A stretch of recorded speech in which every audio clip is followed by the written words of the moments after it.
उस रात अगर समीर ने सिर्फ 30 सेकंड के लिए भी अपनी नजरें फेर ली होती तो आज ये कहानी शायद कभी बन ही नहीं पाती और एक अमीर घर की बेटी की सांसें उसी टूट चुकी कार के अंदर हमेशा के लिए थम गई होती। लेकिन किस्मत ने उस रात समीर को वहां सिर्फ खड़ा रहने के लिए नहीं बल्कि किसी की पूरी जिंदगी बदलने के लिए भेजा था। तेज बारिश से भीगी सड़क पर चारों तरफ अफरातफरी मची हुई थी। लोगों की भीड़ जमा थी, लेकिन हर कोई बस मोबाइल निकालकर वीडियो बना रहा था। कोई आगे बढ़कर मदद करने की हिम्मत नहीं जुटा पा रहा था। तभी समीर की नजर उस सफेद लग्जरी कार पर पड़ी जो एक बड़े ट्रक से टकराकर बुरी तरह पिचक चुकी थी। कार का अगला हिस्सा लोहे की तरह मुड़ चुका था और अंदर से किसी लड़की की हल्की हल्की करहाने की आवाज आ रही थी। भीड़ में खड़े कुछ लोग कह रहे थे कि भाई इसमें मत पड़ो, पुलिस केस हो जाएगा। कोई कह रहा था कि मरने दो, अमीर लोग हैं, इन्हें क्या फर्क पड़ेगा। लेकिन समीर के दिल में एक अजीब सी घबराहट उठी, जैसे अंदर से कोई आवाज उसे धक्का दे रही हो कि अगर आज तू नहीं गया तो सारी उम्र खुद की नजरों में गिर जाएगा। अगले ही पल उसने भीड़ को चीरते हुए कार के पास पहुंचने की कोशिश की। शीशे के टूटे हुए टुकड़े बारिश में चमक रहे थे और पिछली सीट पर एक लड़की बुरी तरह फंसी हुई थी। उसके माथे से खून बह रहा था और सांसें बहुत धीमी हो चुकी थी। समीर ने पूरी ताकत लगाकर दरवाजा खोलने की कोशिश की, लेकिन दरवाजा जाम था। उसने फिर कोशिश की। उसके हाथ कांप रहे थे, लेकिन इस बार उसने कार की टूटी खिड़की से हाथ अंदर डाल दिया। कांच के टुकड़े उसकी हथेलियों में गहराई तक धंस गए। खून बहने लगा। दर्द इतना था कि कोई और होता तो शायद पीछे हट जाता, लेकिन समीर के दिमाग में सिर्फ एक ही बात घूम रही थी कि अगर आज देर हो गई तो ये लड़की शायद बच नहीं पाएगी। उसने जैसे तैसे सीट बेल्ट खोली और पूरी ताकत लगाकर लड़की को अपनी बाहों में खींच लिया। लड़की का शरीर पूरी तरह ढीला पड़ चुका था। एक पल को समीर का दिल डर से कांप उठा कि कहीं देर तो नहीं हो गई। लेकिन जब उसने उसके गले के पास हल्की गर्म सांस महसूस की तो उसकी आंखों में राहत के आंसू आ गए।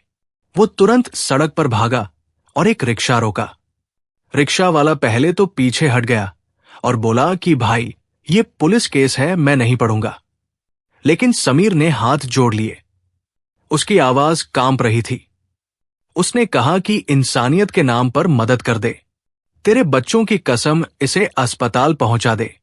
आखिरकार रिक्शा वाला मान गया और तेज रफ्तार से तीनों अस्पताल की तरफ भागे। अस्पताल पहुंचते ही डॉक्टरों ने लड़की को इमरजेंसी वार्ड में ले लिया। समीर वही बाहर खड़ा रह गया। उसके हाथों से खून टपक रहा था। कपड़े पूरी तरह भीग चुके थे और दिल में सिर्फ एक ही सवाल था कि क्या वो लड़की बच पाएगी। कुछ देर बाद डॉक्टर बाहर आए और बोले कि अगर इसे 5 मिनट की भी देर हो जाती तो हम कुछ नहीं कर पाते। अब ये खतरे से बाहर है। ये सुनते ही समीर की आंखों से आंसू बहने लगे। उसे लगा जैसे उसने किसी की पूरी दुनिया बचा ली हो। लेकिन उसे बिल्कुल भी अंदाजा नहीं था कि उसने सिर्फ एक लड़की की जान नहीं बचाई है, बल्कि उसी पल उसने अपनी किस्मत की पूरी कहानी बदल दी है। क्योंकि अगले ही दिन उसे पता चलने वाला था कि जिस लड़की को उसने बचाया है वो शहर के सबसे बड़े उद्योगपति राघव मल्होत्रा की बेटी अनाया है। अगली सुबह जब समीर की आंख खुली तो उसके हाथों में बंधी पट्टियां रात की हर वो चीख याद दिला रही थी। हर वो पल जब कांच के टुकड़े उसकी हथेलियों में धंस रहे थे। लेकिन दर्द से ज्यादा उसके दिल में एक ही सवाल घूम रहा था कि वो लड़की अब कैसी होगी। क्या उसे होश आ गया होगा? क्या उसे याद होगा कि उसे अस्पताल कौन लेकर आया था? या फिर वो उसे हमेशा के लिए भूल चुकी होगी? मन ने कहा कि आज काम पर जाने से पहले एक बार अस्पताल जरूर चलना चाहिए, शायद दिल को सुकून मिल जाए। समीर धीमे कदमों से अस्पताल पहुंचा। उसके कपड़े सादे थे, चप्पल घिसी हुई थी, लेकिन दिल में एक अजीब सी उम्मीद थी। उसने रिसेप्शन पर बैठी नर्स से हिचकिचाते हुए पूछा कि कल रात एक्सीडेंट में जो लड़की आई थी वो अब कैसी है। नर्स ने उसे ध्यान से देखा और मुस्कुराते हुए कहा कि तुम वही हो ना जिसने अपनी जान की परवाह किए बिना उसे यहां पहुंचाया था। अब वो खतरे से बाहर है और सबसे बड़ी बात, वो तुमसे मिलना चाहती है। ये सुनते ही समीर के दिल की धड़कन तेज हो गई। उसे यकीन ही नहीं हो रहा था कि कोई अमीर घर की लड़की उससे मिलना चाहती है। नर्स उसे एक बड़े कमरे के सामने ले गई। दरवाजा खुला और समीर वही ठिठक गया। कमरे में महंगे फूलों के गुलदस्ते रखे थे। 2 बॉडीगार्ड दरवाजे के पास खड़े थे और बीच में बेड पर वही लड़की बैठी थी। चेहरे पर हल्की चोटें थी लेकिन आंखों में चमक थी। उसने समीर को देखते ही हल्की मुस्कान दी और धीमी आवाज में कहा कि तुम वही हो ना जिसने मुझे उस कार से बाहर निकाला था। अगर तुम 5 मिनट भी देर कर देते तो शायद मैं आज जिंदा नहीं होती। समीर ने सिर झुका लिया और बस इतना कहा कि मैंने सिर्फ इंसानियत निभाई है। तभी कमरे का दरवाजा दोबारा खुला। एक सधे हुए व्यक्तित्व वाले बुजुर्ग अंदर आए। उनके चेहरे पर चिंता भी थी और सख्ती भी। नर्स ने धीरे से बताया कि ये अनाया के पापा है, राघव मल्होत्रा, शहर के सबसे बड़े बिजनेसमैन। वो सीधे समीर के पास आए और बोले कि बेटा तुम्हारा नाम क्या है। समीर, उसने धीरे से जवाब दिया। राघव ने उसका हाथ पकड़कर कहा कि तुमने मेरी बेटी की जान बचाई है। मैं तुम्हारा ये एहसान जिंदगी भर नहीं चुका सकता। मैं चाहता हूं कि तुम हमारे घर आओ ताकि हम तुम्हारा सही तरीके से धन्यवाद कर सकें। समीर घबरा गया। उसने कहा कि साहब मैंने कुछ खास नहीं किया। लेकिन राघव ने मुस्कुराकर कहा कि बहादुरी को कभी छोटा नहीं समझना चाहिए। अस्पताल से बाहर निकलते वक्त समीर के दिल में एक अजीब सा एहसास था, जैसे जिंदगी उसे किसी नए रास्ते पर ले जाने वाली हो। कुछ दिन बाद उसे एक मैसेज मिला कि कल शाम 7 बजे मल्होत्रा हाउस आ जाना। उसके हाथ कांपने लगे। उसने अपनी पुरानी शर्ट निकाली, वही जो उसने अपने चचेरे भाई की शादी में पहनी थी। आईने में खुद को देखा और सोचा कि मैं जैसा हूं वैसा ही जाऊंगा। अगले दिन जब वो मल्होत्रा हाउस के गेट पर पहुंचा तो उसकी सांसें थम गई। ऊंची दीवारें, बड़ा बगीचा, अंदर खड़ी महंगी गाड़ियां और चमकता हुआ महल जैसा घर। अंदर पहुंचते ही उसकी मुलाकात फिर से अनाया और राघव से हुई। बातचीत के दौरान जब राघव को पता चला कि गरीबी की वजह से समीर की पढ़ाई 6ठी क्लास के बाद छूट गई थी, तो कुछ पल की खामोशी के बाद उन्होंने कहा कि अगर मैं तुम्हारी आगे की पढ़ाई का पूरा खर्च उठाऊं तो क्या तुम पढ़ना चाहोगे। ये सुनकर समीर की आंखों में आंसू आ गए। उसने कांपती आवाज में कहा कि अगर मौका मिला तो मैं जी जान से मेहनत करूंगा। और उसी पल उसकी जिंदगी की दिशा बदलने वाली थी, क्योंकि अब वो सिर्फ एक मजदूर लड़का नहीं रहने वाला था, बल्कि अपनी किस्मत खुद लिखने वाला था। समय बीतने लगा और समीर की जिंदगी सच में बदलने लगी। जिस लड़के के हाथ कभी ईंट और बोरे उठाते उठाते थक जाते थे, वही हाथ अब किताबों के पन्ने पलटते पलटते रातें गुजारने लगे थे। शहर के एक अच्छे कॉलेज में उसका दाखिला हो चुका था। हॉस्टल का छोटा सा कमरा उसके लिए किसी सपनों के महल से कम नहीं था। खिड़की से आती ठंडी हवा उसे हर रोज ये याद दिलाती थी कि ये सब किसी चमत्कार से कम नहीं है। लेकिन असली लड़ाई अब शुरू हुई थी। क्लास में बैठे बाकी छात्र पहले से तेज थे। उनके पास अच्छी स्कूलिंग थी, इंग्लिश अच्छी थी, कॉन्फिडेंस था और समीर को हर पल लगता था कि वो उनसे बहुत पीछे है। कई बार उसे लगता कि शायद वो यहां फिट नहीं बैठता। लेकिन फिर उसे वो रात याद आती, वो टूटी हुई कार और अनाया की हल्की सांसें, और वो खुद से कहता कि अगर उस रात हार नहीं मानी तो अब कैसे मान सकता हूं। वो सुबह जल्दी उठता, लाइब्रेरी में घंटों बैठता, हर मुश्किल सवाल को बार बार समझने की कोशिश करता। धीरे धीरे उसकी मेहनत रंग लाने लगी और इसी बीच अनाया भी अक्सर उससे मिलने आने लगी, कभी पढ़ाई में मदद करने के लिए, कभी सिर्फ उसका हाल जानने के लिए। दोनों की बातें लंबी होने लगी। कभी सपनों की, कभी जिंदगी की, कभी उन लोगों की जिनके पास मौका होते हुए भी कुछ नहीं था। और इन मुलाकातों में एक सच्चाई थी, एक अपनापन था जो धीरे धीरे दोस्ती से कहीं ज्यादा गहरा होने लगा था। दूसरे साल में समीर ने एक छोटा सा कदम उठाया। उसने फैसला किया कि वो उन बच्चों को पढ़ाएगा जिनकी हालत कभी उसकी जैसी थी। वो शहर की झुग्गियों में जाने लगा। माता पिता से कहता कि बच्चों को पढ़ाओ, यही असली दौलत है।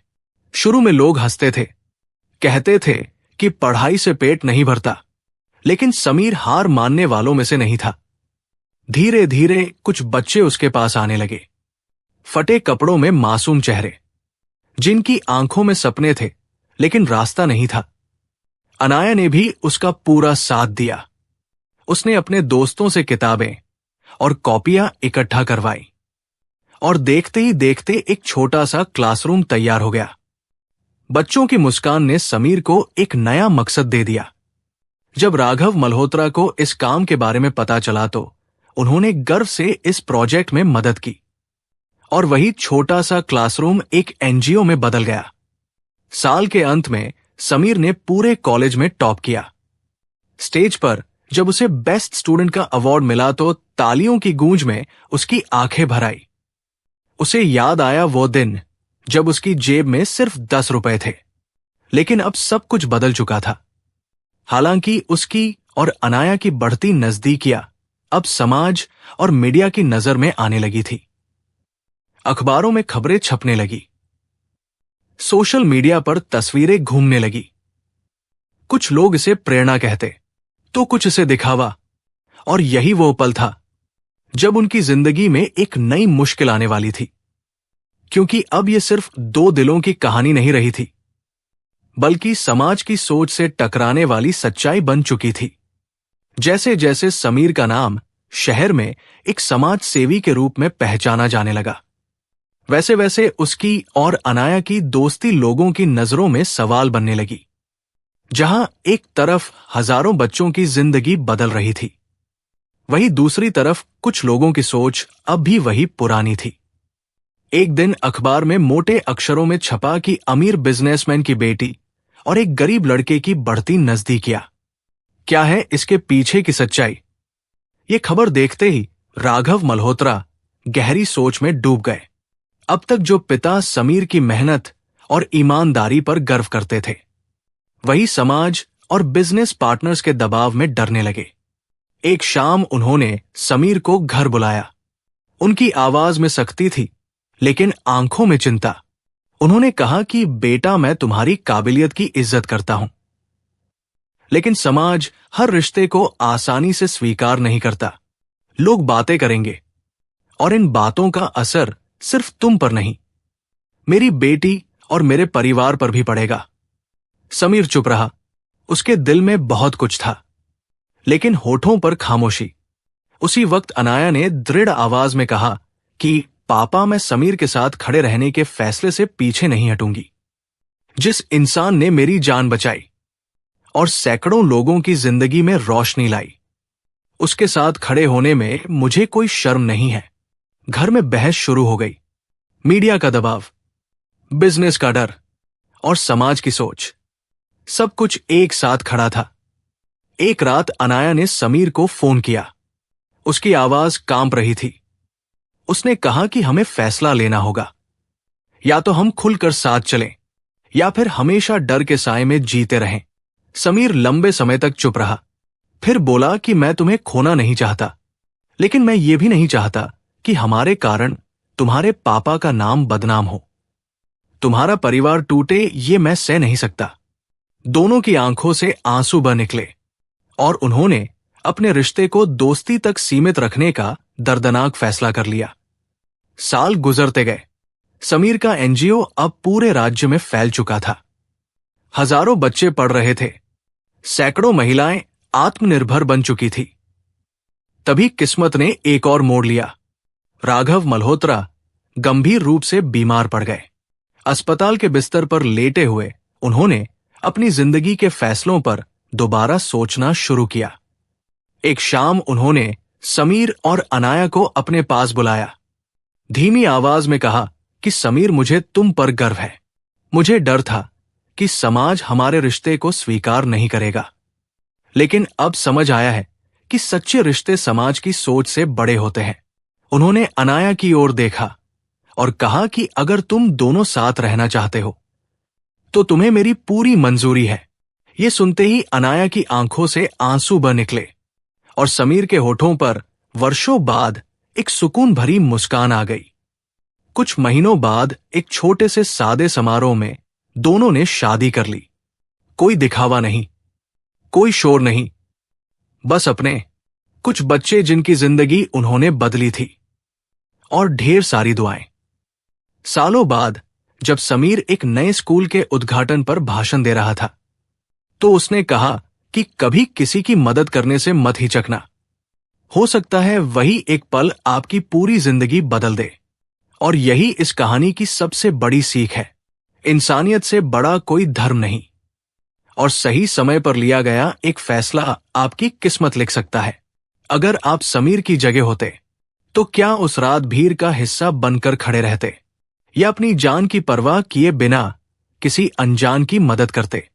अपना जवाब कमेंट में जरूर बताइए, क्योंकि आपकी सोच किसी और की जिंदगी बचा सकती है। अगर आपको ये कहानी अच्छी लगी हो तो हमारे channel story by DK Jha को सब्सक्राइब करें और शेयर करें। मिलते हैं एक और नई कहानी के साथ। तब तक के लिए आप अपना और अपने परिवार का ख्याल रखें।